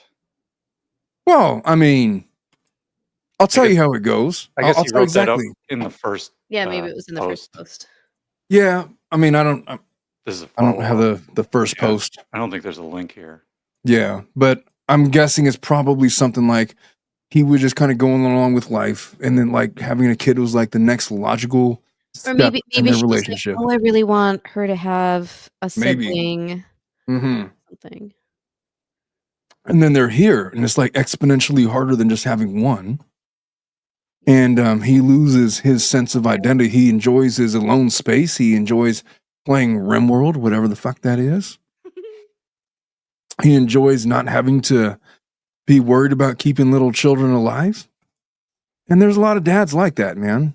But as long as they're there, it's so much better than not being there at all. And so whatever he has to offer, I guess, look, what I've found is children are going to judge you on your merits when they get older. So if you were there half-assed, they'll acknowledge that. And they will, view you as such. If you're completely absent, I mean, that's a completely different thing. But the fact that he's still there means that they still have a daughter a father that they could place and evaluate and define. And the fact that he's having this open communication, if this lady chooses to stay, she knows the rules and the parameters, that eases a lot of burden. Like, even though this isn't ideal, at least everybody knows like the rules that we're playing under. Right, they're finally communicating about what each of them needs and Yeah. put a plan in place. So I'm not even mad at this guy for saying all this stuff. Thunderbone 333. What a name. Thunderbone. I want to find his original post because he says he felt coerced. He didn't say I was coerced. Omar, click on his name at the top. Do you know what I mean? He sounds like Blake claiming allegations. Yeah. Like, I know, right? Thunderbone 333. Click on post. Click on posts. Schnitzel, if I run into like a thing, it's going to be broadcast on all of not a YouTube. thing. What if there's like a picture of a thunderbone there somewhere? You got to go to post, not overview. Yeah, go to post. Okay. I don't know what I'm looking. That's the update. Hold on. Where's maybe he deleted it. Reddit deleted this is the the only user one previously. Son of a biscuit. That's it. We'll never know. I thought that Schnitzel was looking for a picture of Thunderbone. No, I was trying to find the original post. Come on it's now. like, I don't know, man. Like it's I'm not always on 69 time. You think Schnitzel Ninja can't find Thunderbones when she wants to? Oh, I have no one. doubts. I have one right here. I know. Oh. Thunderbone 5000 with a couple AA batteries. To me, that sounded like he came here to find inspiration to what to say or how to get like that's it sounded like his right. He's trying to like he's like, okay, I'm acknowledging a bad guy, but you know what? This is like it was I didn't hear any accountability or anything. Schnitzel, Anita, what if your husbands came to you and said, hey, just so you know, being a dad kind of sucks, and so these are going to be the rules. Take it or leave it. Well, and then the rules that you were confronted with you're were glossing like over that he was spending time late at work and lying about why he was doing it, which he did admit to. Yeah, I glossed over it, but because he admitted to it, let's just say that everything's out in the open. And he's just saying that, look, I don't like being a dad. I don't like these kids in excess. Like, I enjoy my free time. I don't want to do the things that dads do. So these are the rules. Take it or leave it. If you want to get divorced, I understand. I'm just letting you know ahead of time, this is how it's going to be. I will leave it. I feel like my combative nature, at least in my head, I would attempt to say it better than this, but in my head, I'd be like, well, what do you think being a mom is like? You think that's any better than being a dad? You think I don't have needs? You don't think I want some of my life that I had before back? So how about you approach this as a partner unless you want to be divorced, motherfucker? See, I think you're being too Omar, nice you did to a person read it. who's not being nice to you. Yeah, Omar, you were a bit combative the way you summarized it compared to the way this guy wrote his post. I know, but what he was saying is that's what he meant. If you met me That's hot with basically what he that meant. energy, I'd be like, fine, like I will meet you there. Yeah. No, I think I mean like because you have two kids, going through the divorce is a lot of time, a lot of money, a lot of work. So I'd probably say like I don't feel like you're even attempting to see my perspective or how I might feel. So would you like to hear that, or are you just going to focus on yourself? By the way, I've been reading this book called Pimp by Iceberg Slim. Now you might laugh. You might laugh. The dude's actually a really good writer. And the only reason I'm reading that book is because Dave Chappelle, like in one of his stand-up acts, he was referencing it and it sounded interesting. And I got to reading it and it was like, oh, there's something more here. Like there's something of value. I'll admit, it is a really, really hard read. It's a really difficult read, but it is the psychology of how men used to think between the years 1940 to 1960 in some regards. Interesting. And I think that there's some DNA left over in that could give some insight into like how males think. I don't know what, because there's such extremes in that. I'm just saying that what this guy basically told her was like, look, I'm not going to be a perfect husband. I'm not going to be a perfect dad. I'm going to be very limited. I don't have the capacity to be a full-time dad. Being a dad sucks. I know being a mom sucks. I'm not even saying that I'm disagreeing with you. You might have to take on the brunt of all of this. Matter of fact, you might have to do 95% of it. I'll be here for holidays, Christmas and Easter. I'll give presents. I'll give them hugs. I'll read them bedtime stories like once a month, but you're going to have to take on the brunt of it. And if you want to get divorced, I understand. And if you don't want to, then I'll be here in that capacity. You just understand. Don't ask me for extra, because that's all you're going to get. It's basically what he said. And where the roots of that come from is in this book called Pimp by Iceberg Slim, who was a guy that died, I think, in 1992. And he was like a real life pimp. And he used to talk to women this way. And what was fascinating about that book is not the salaciousness of it. It was the psychology of it all, in the way that he would assert just what it was. He would define himself without regard of whether or not it was morally proper or not, and how the women that he was courting would just accept it. It's like, okay, was that because of circumstance? Was that because of the context? Was that because of resources? I don't know. But what this guy basically just said is, look, I'll be here in this capacity only. Take it or leave it. And if she takes it, if she was my daughter, I would be really upset with her. I wouldn't want to be with someone who was so inflexible.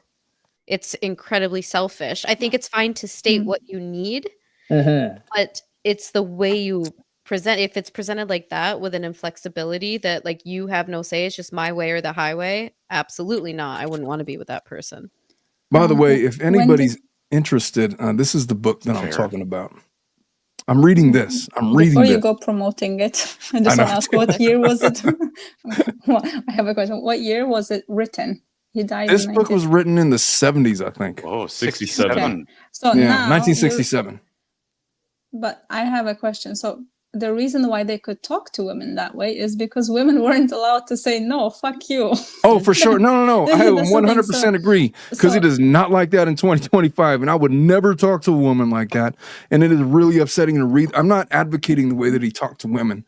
In societies, some people still do. There are cultures and stuff they did. Oh, for sure. They still do. And women are obliged to accept whatever the man is giving, because he's a much more superior. And they'll be punished some places if they don't. Yeah. And they're like socially, I don't know, shunned. Like if you don't go, or acid thrown on their face. Yeah, and that's what it is. So, which is why, and to your point, yes, which is why I was getting the point that I was making was, if my daughter were to get this from her husband, and she were to tell me that she's just going to accept it, I would be really upset with her, because then fuck all of that.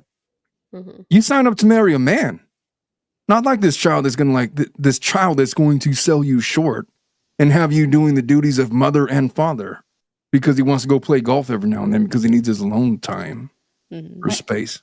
I don't think I can't imagine any guy even daring to speak to me that way, like to think that that's an option. You know what I mean? Like, because at that point you're in a relationship. If that guy can come and be like, you know what, I was like, I don't know what world you've been living or who you've been living with, what gave you the idea that you can talk to me that way? Like, well, the point is, like, there's women like you that would never go for something like that, but there is a whole subset of women that will, for a myriad of reasons. Why? I don't know. What's the price? What am I getting? Like, you know, it can be an exchange of power, right? So that could be different. But then you telling me I have all the power and you have to accept it, that's a different situation. And some women, like, because of life experiences, feel like they don't deserve more than that. For sure. And I think that's what plays out in that book. In that book, I mean, you're talking about, it's the setting is basically like right after the Great Depression. Money is scarce. Poverty is rampant.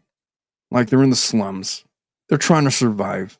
And you got these girls that are, you know, running around with not much direction. And this guy that's running around with not much direction, he's trying to make a living. And the way that he makes his living is by being a pimp. And he learns from other pimps on how to talk to women. And the way that you talk to women is to degrade them at all costs. And they're always subservient to the needs of the man. And the needs of the man is always to... It's kind of like the army. Yes. In a sense. I mean, Brad, in a sense. Speak to that. If you get past all of like the gross stuff in that book, it's just a fascinating insight into human psychology. It really is. And it is a hard read, but you know, it's worth a scan over at least. When I was a young Brad in the military, one of my NCOs, I was ruminating about how I was having a terrible time trying to find a girlfriend because I was unable to try and initiate conversations and whatnot. And he gave me this book called The Game, Penetrating the Secret Society of Pickup Artists. Oh no, Brad. No, I didn't. But basically, the only thing I got from the book was this concept of negging, the idea of like using put downs to try and elicit a woman to try and respond back. Yeah. And did it work? I don't know. I never intentionally like, used it. I'm married it. now, so he's like, I'm married now. That's one. I don't know. Correlation is not causation. I realized, like, I could never join the military in any capacity. There are different routes that I could go to join, but I never would, because I was always like, there is no way in fuck I'm ever going to let anyone talk to me that way. Yeah. And I just am too stubborn to let that happen. And no judgment for anyone who did. Like, everyone feels differently about that, but that was just my personality. Oh, I think the military. Well, Brad, I know Brad is military. I feel like the military would have probably did me good. I could have dealt with getting my ass kicked around and like yelled at and stuff. You would be a good listener now. I would have probably done whatever they told me to do, man. I would have been a good soldier. That's what I think I would have been. I have the opposite. The military is good for people who don't have direction in their life. The problem is that the military is also really good about wasting time, and it's awful. Mm-hmm. I don't know. My brother told me about his version of how they wasted time. They were on the boat smoking cigars and going to Thailand and meeting funny-looking women. And I didn't go overseas like that, so he told me that Thailand has girls. He said Thailand has some of the most beautiful men he's ever met. Lady boys. Yeah. So I don't know. He's married now, but hey. Have you seen the clips of the Vietnamese red light district where these women stand in the middle of the road and they will lock arms with you and drag you into this bar, hoping to get you to overpay on drinks? Like hell they will. It is wild. I watched Hangover 2. That was enough for me. Oh boy. All right. What are we talking about right now? Are we done with this case? Yes. Okay. Should we I already clicked off on it, huh? Did we talk about this guy that wants to the guy doesn't want to start a family, right? All right, so I got one more case, and we'll end it with this. We've been doing pretty good on time, an hour and a half. Yeah. Anita, how you hanging in over there?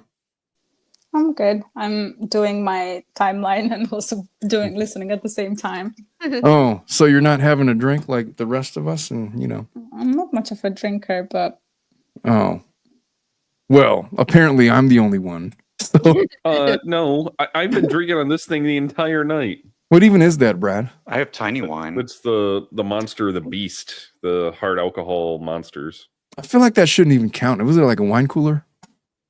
No, it's 6%.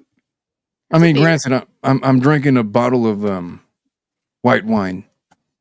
Again? Because I had a whole shipment of wine accidentally shipped to my office.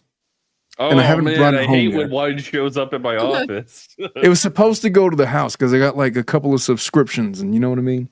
And so and I'm out of whiskey, and so this is what I have, what I'm doing. All right.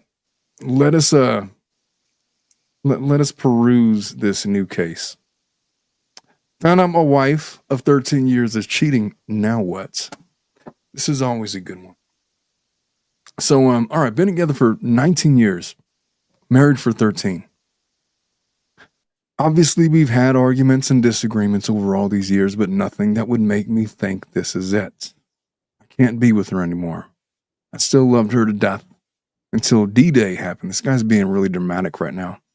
I kind of like want to grab him by the collar. Hey, you need to get a grip and start over. Let's see how it goes. We have a 10-month-old daughter, so everything has been rough the past year. It's our first baby. Lots of stress and sleepless nights. I work and wife doesn't, and she's home with our daughter during the day. So I understand how hard it's been on her. I'm no saint, I'm not perfect, but I help a lot when I'm home, but still she's doing most of the work. We're very close with another couple. Have known them 8-9 years. They're our age and have a 1.5-year-old. We hang out with each other a lot. The four of us have been on many trips and have had sad and fun times together, have become even closer since having kids. Since we've known them for almost 9 years, I really think of the guy as my brother. Think of his wife as my... This is like a client that I had in my office this morning. He's like, could you just get to the point? Jesus Christ. Skip the preamble. Yes. Think of his wife as my sister and love their son to death just like my own child. Wife and I have even talked about asking them to be godparents. My wife and the husband play volleyball professionally, and except for 2 to 3 months before and after our daughter was born, they've been playing 3 times a week, going to different gyms. My wife is really good and competitive. Volleyball is like therapy for her, so obviously I've been encouraging and supporting, and it's really helped her after pregnancy. Sometimes he comes and picks up my wife. Sometimes my wife goes and picks him up. The thought of them doing something other than volleyball had never crossed my mind. Then you're kind of I was about to use the R word. What's a better word for R word? Schnetzel. Well, I mean, you don't have to put Naive? the loofahs on the golf cart to know what's going on here. When Chad He's Brockington is coming over to pick up your wife. Short-sighted professional volleyball Chad Brockington. And they're hanging out 3 nights a week. Oh, all right. So a few nights ago, in bed, my wife fell asleep with her phone in her hands. I picked it up to put on charger next to her, and I saw what shattered my whole life. Her text messages with the guy. Last messages were kisses and hearts, saying goodnight to each other and how much they love each other. My heart was pumping, still not sure what was going on, hoping that maybe it's all from his side, but nope. My wife was also expressing love and affection to him and telling him how she can't wait until next time they see each other to be in his arms. I really couldn't read much of the text as I was processing anger, betrayal, frustration, disbelief, but from few of the texts I read, it seemed like the guy always had a crush on my wife since 9 years ago.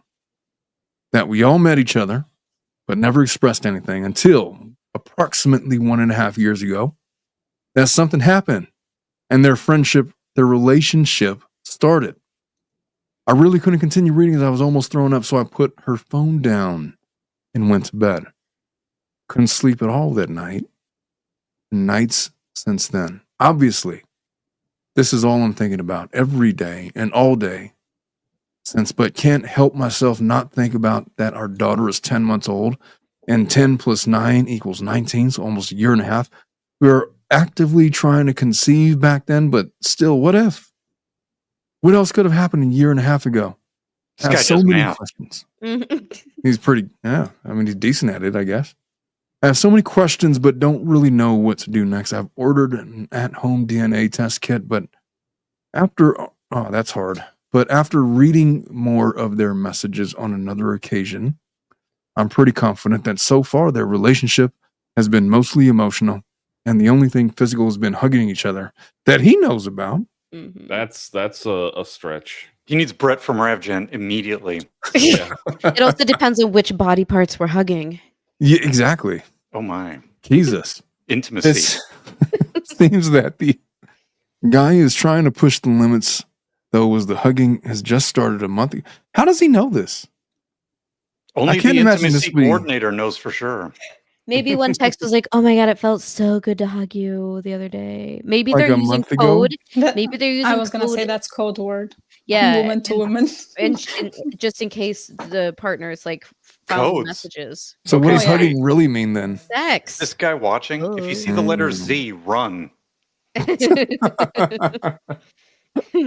Hugging means all of the things that they're doing in his worst nightmares. Just like in poetry, old school poetry, to pluck a flower meant to take a woman's virginity. But in poetry, it would be talking about plucking. I first learned about that in one of my daughter's plays, and it made me one of your daughter's plays? Yeah, they literally like threw a flower as it was being plucked, and I was like, "What the fuck was that about?" What was it? No, it was like a self-produced play. I don't know, but like the symbolism was like, "Oh, the flower is like, oh, that means virginity." So I see. Oh wow. It was a year ago. It was Well, how old was she? 17. It was like her senior level play or whatever it was. High school play. Yeah. It was the most uncomfortable thing. Like this lady walked out in lingerie. Like, you were 16 years old. What is she doing? Somebody put a dress on that lady. They don't have the foot fetish stuff until college in the self-produced plays. Jesus Christ. All right. So that's where I learned about the plucking of the flower thing. Anyway, now I'm learning that hugging means basically all of the things. That makes sense. What do you think about this, Anita? Special hug. I mean, is hugging code for other stuff? For sure, I have used code words, and it's like I wasn't even covering up an affair, so just Good point. All right, so she says, it seems that the guy's trying to push. All right.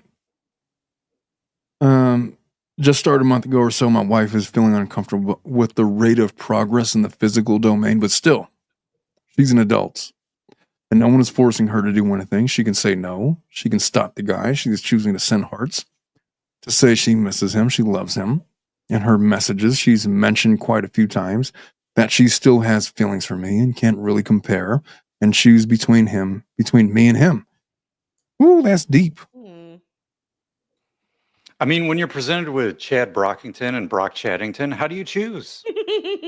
I mean, if she says she can't choose between the two, they've definitely fucked like multiple times. Oh, I think that's good. Yeah, they have hugged a lot. Like they've been hugging they've hugged a lot. Now. They've hugged a lot and often and well. They know exactly how the other likes to be hugged. Exactly. This has been going on for 9 years. Is what I picked up on. 9 years ago. Rockin', don't come a knocking. Yeah, so I loved her to death until discovering all this, but now I'm disgusted every time I see her. Every time I play with my daughter and kiss her and see her smiling, I just can't help but cry and think how my selfish wife has ruined the life of this innocent, pure little angel's life. I'll see what the paternity test says next week, even though that looks like they haven't had any sex. This guy's being... We need an update. He's in denial. He's in denial. Fantasy land. So. Okay, here's the question, guys. Here's a good question. Should he narc to the other guy's wife? Does he have does the other guy have a wife? Yes. Yeah, it's a couple. Not only should he narc to the other wife, but he should hug the other wife. The old since we're playing hugging now, and make him play with the baby. So I mean, make them babysit and go hug on that other guy's wife.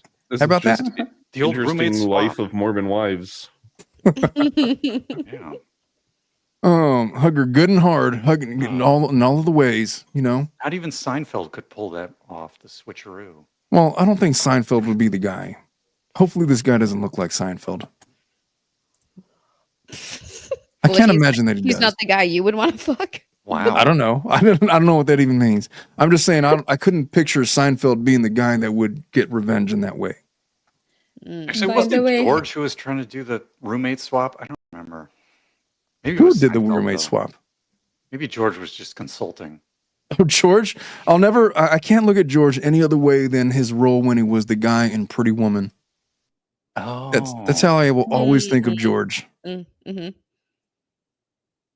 He's not George Costanza. He's the rapist in Pretty Woman. Oh, that's right. I always think of his McDonald's ads from the 80s, and then I'm like, well, it tracks. Oh, I've never seen those. I've never seen like a full episode of Seinfeld. Mm-mm. Me neither. I have not. I can't. It's too corny for me. I can't do it. And he laughs at his own jokes like constantly. To me, that's not my his face. It's not even the show. It's his face. I've never thought that Seinfeld was funny. I've never gotten it, but other people do. So fine. But Julia Louis-Dreyfus is fucking incredible. I love her. She's all right. Have you seen Veep? I'm old. I try to watch Veep. I couldn't, but I did like the Larry David show. Veep is so good. I try to watch it. Well, I don't know, you man. need to get a new sense of humor. Totally. It's definitely Maybe what we it can is. agree the taste is subjective. Totally. I'm not going to knock anybody that thinks that Seinfeld is funny. I just don't get it is all. Maybe the problem is me. Maybe I'm the issue. I never got into Office. I just couldn't. I know. Like everybody tells me that it's exactly would be my humor, but I just cannot get past the first season. I've rewatched it 2-3 times. Yeah. I'm having a hard time. Move on. Watch season 2. Bitches running wild, man. Who the fuck are you to put me on trial? I've never even met you. So why don't you back the shit off, all right? And stop with the Inquisition. It was funny because recently. Yeah, I remember that girl. She was a hoe. For show. See, I know. I'm just saying. Michael Scott objects to Anita's comments. That's all I'm saying. No, I think the memes and this sound bites I get, I think they're really funny. But watching this, I think I just I'm never getting invited back again. But that's okay. It's like Arrested Development. It's funny, but I can't watch a lot of it at once because it's too much. The Office was the show that was on when I was trying to procrastinate from studying for the LSAT. And I started binge watching it because I was just wanting to do anything else but study for the LSAT, and it was The Office. And so that's how I got into it. And so I get people that think it's not funny because it's really not that funny in retrospect. But I've adopted it. It's like one of my shows, man. It's like I Love Lucy. Like I Love Lucy is not really that great of a show, man. It's not that funny. But it's withstood the test of time for the last 80 years. So who am I? The Chocolate Factory scene is pretty great. It is so nuts. I don't get the chocolate fun. There's a better scene. There's a better scene that's funnier than that. Than the chocolate scene. It's when her and Ricky Ricardo, they're doing she's gonna perform in one of his concerts or whatever, and they're doing this dance, and they sing this Cuban song, and then she gets down, she's dancing this Cuban dance, and it's I don't know. I don't know if you even know what I'm talking about. Yeah, I've seen it. I used to watch it with a family member who's since passed, but yeah. That was my grandma's favorite episode. Well, she would have liked the Chocolate Factory one too, but that was the one that I had always kept in mind. The Chocolate Factory one is so funny because she can't keep up. That or Vitamita Vegemin. Oh, that's good too. Yep. That's pretty good. But on Twitter recently, there was because Trump signed an EO about shower heads and the mandate to have 2.5 gallons per minute. And it's this was literally a bit in Seinfeld from 29 years ago about the government instituting these low flow shower heads. Yeah. And it was funny because I had just watched that scene and I was like, oh, it's actually pretty funny because they're all I've got no water pressure now. What the heck? And then they have to go to this black market dealer of shower heads in order to be able to get the good stuff. That's right. That's knee slapping humor right there. Is that an actual thing that happened? Is that an actual thing that is happening now? Yeah. Well, it's been an EPA thing for at least like 10 or 15 years. Mm-hmm. Our lives have been ruined. That you weren't can't you guys have, fighting the Soviet Union? Like we're living in squalor. Oh, we weren't really fighting the Soviet Union. We're just kind of like pissing at each other for years. Maybe you were getting inspired, or I don't know. Just like, I don't know. Anyway, I don't even know what our country is anymore. So I wasn't doing it for politics. I was just making the He's point like, please don't. Seinfeld. I would not do that to you right now, Brad. I would not. Anyway, let me finish this thing and then we could all right, so not sure what to do next. Part of me wants to confront her and know the truth. Yeah. I mean, it all comes full circle. Can't they all, come together in the shower? That man most certainly did. No pun intended. Yeah.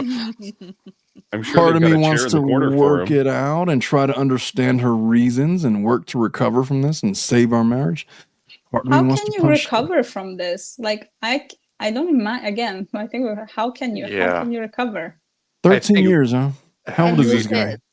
Right. You either embrace the daughter. That's right. You embrace the cuck life, or you get the divorce.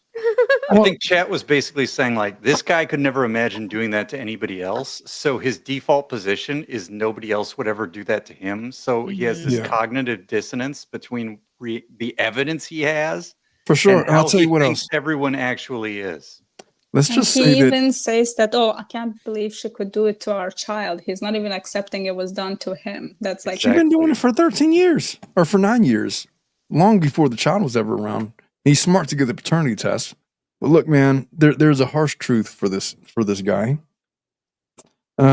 If he decides not to divorce her, does he think that she's going to stop? Right. Seems like she's been invested in this other guy for 9 years. Right. Second of all, she's never going to respect him. Ever. And so it's not that he's like voluntarily cucked, but he's been involuntarily cucked for the last 9 years. And if he takes her back, he's going to be involuntarily cucked for the duration of his life. So he's going to have to make a decision. Well, he's being cheated on. I think to be a cuck, you have to enjoy it, right? I don't think. But I think in this scenario, for him to ignore the fact that he's being cheated on because of naivete makes him an involuntary cuck. Involuntary. Exactly. Was that a French accent? Was that a French accent? He's like an incel, but for cucks. It's not. When I say naivete, like where does that come from? Naivete. It sounds like naivete. Shit. It comes from Tennessee, bitch. I feel like it would be really, really hard to rebuild this trust. And like she doesn't even necessarily want to be with him. So I think he needs to make a decision for himself. Yeah. And even to say like, I'm going to go be on my own. This is what I need. If we end up talking in the future and something happens, then so be it. But this is what I need to do for myself right now. Yeah. Which is to leave the relationship. Yep. Look, I don't know how this guy is, but it's so audacity. It's her audacity to be like, sorry, I don't know how to choose. Like, wow. Yeah, I know, I can't believe that. That's crazy. I know. Like, what if he goes to her and she's like, I don't know what to do. I don't know if I want you or if I want him. So he's just supposed to like wait for the answer? I know. Sometimes you want the Tap House burger. Sometimes you want the apple fig burger. I mean, what are you going to do? What in the fuck is an apple fig burger, Bruce? It has a nice, apple fig jam on it. I'm not sure if I want figs in my burger, just for the record. Yeah, you do. Maybe I'm missing out. I don't know. Maybe I'm the asshole. It's very good. I mean, I've also never had a vegan burger, so I don't know about that. Oh, come on. Some people are into vegan stuff. I don't know. This guy needs to lawyer up, hit the gym, delete Facebook. There you go. Call Brett delete the wife as in her status as his wife. Yeah. Honestly, if I were to give it, I think Bruce is right on. Sign up for the LA Marathon. Get yourself in the gym. Start working out. Like hit up that guy's wife. Yeah, I mean, just like reform yourself, man. Like transform. Be like, hey, so how did you feel when you found out they've been having an affair for 9 years? And then she's like, what? Yeah. Oh, my bad. I thought you knew. Oh gosh, you didn't know?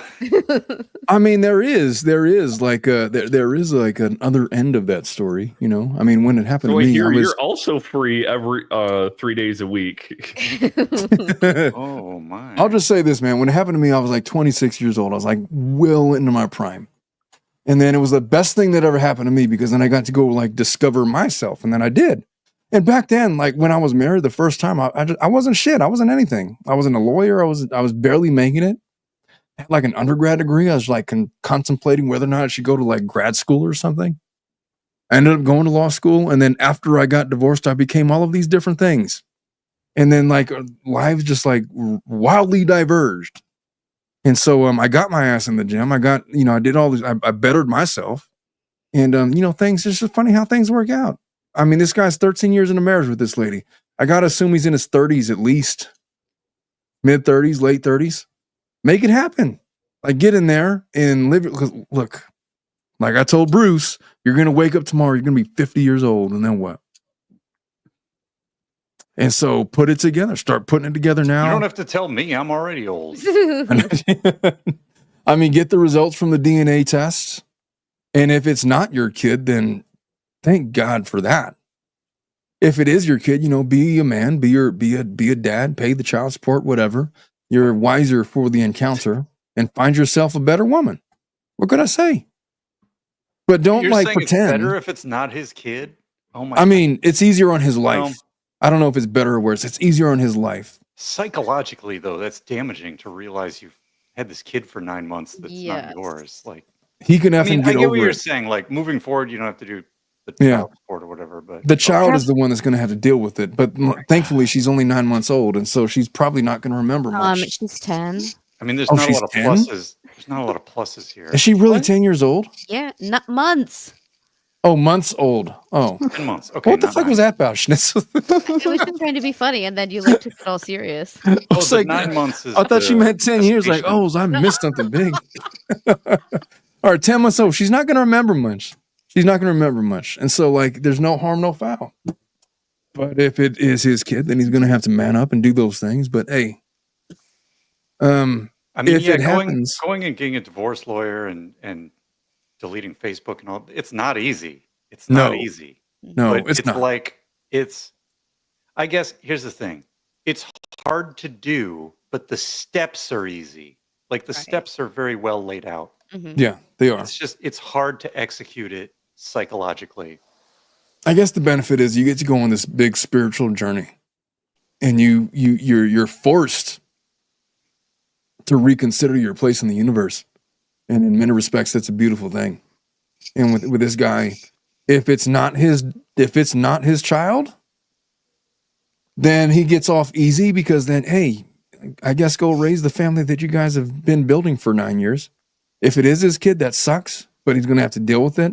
But either way, man, the way that this guy thinks, the way that how naive he is, the way that he's not looking at the facts logically, he's got some real personality flaws, and I can't blame him for that because he's going through something. The fact that he said maybe one of the options is to continue to do some snooping and learn more tells me he hasn't fully internalized it. Yeah, you're 100% right about that.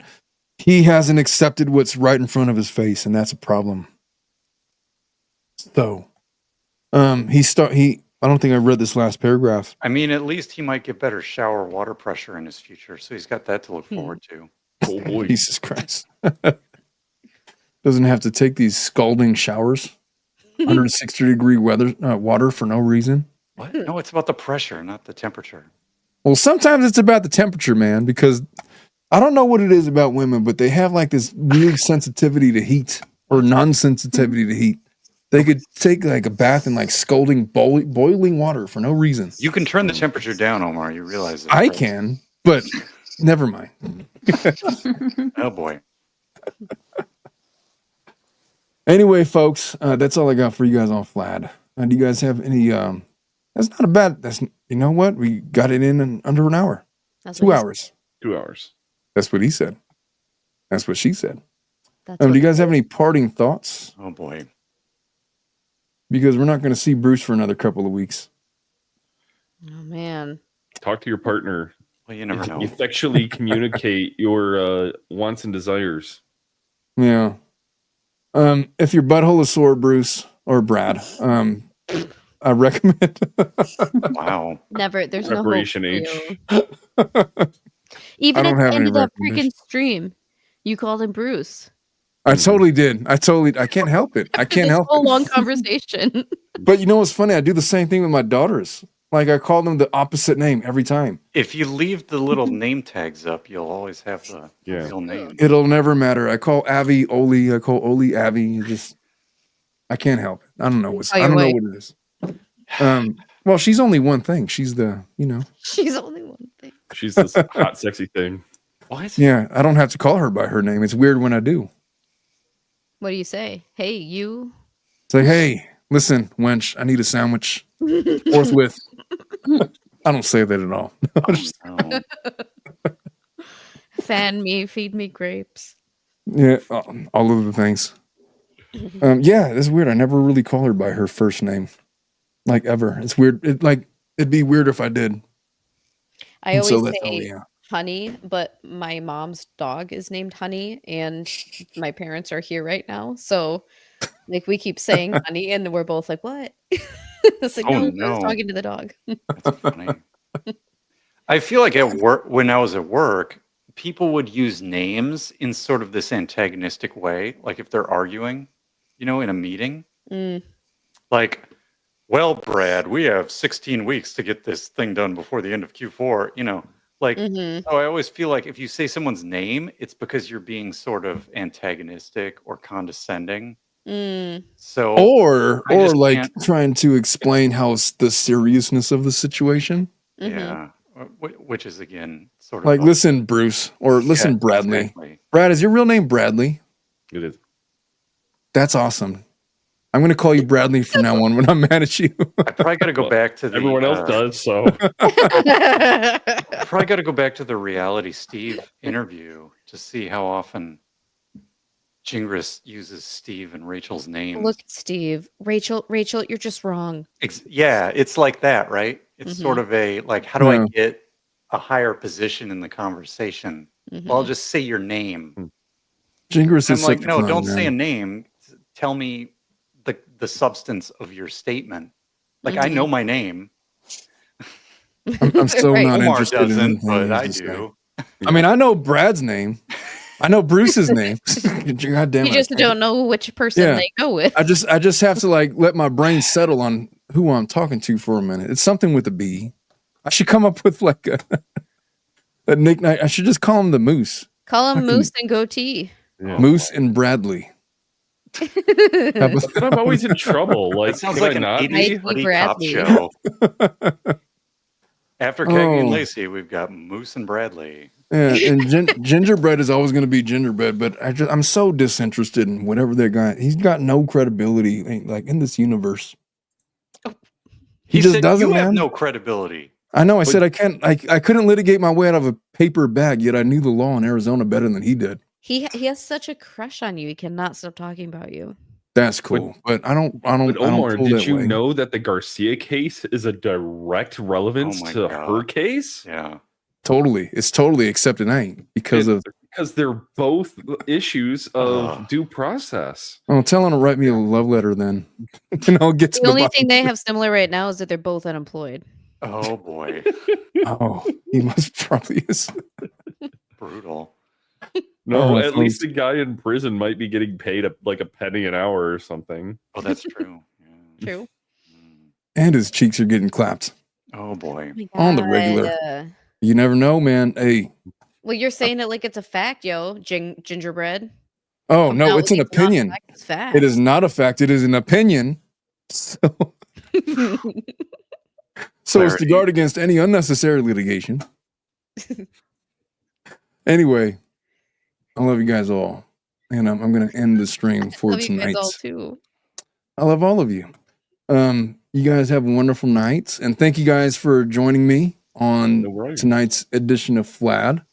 And we should do it all again sometime. Anita, I hope you're doing okay. Yeah, it's 4 a.m. here. So I know, she's like, oh goodness.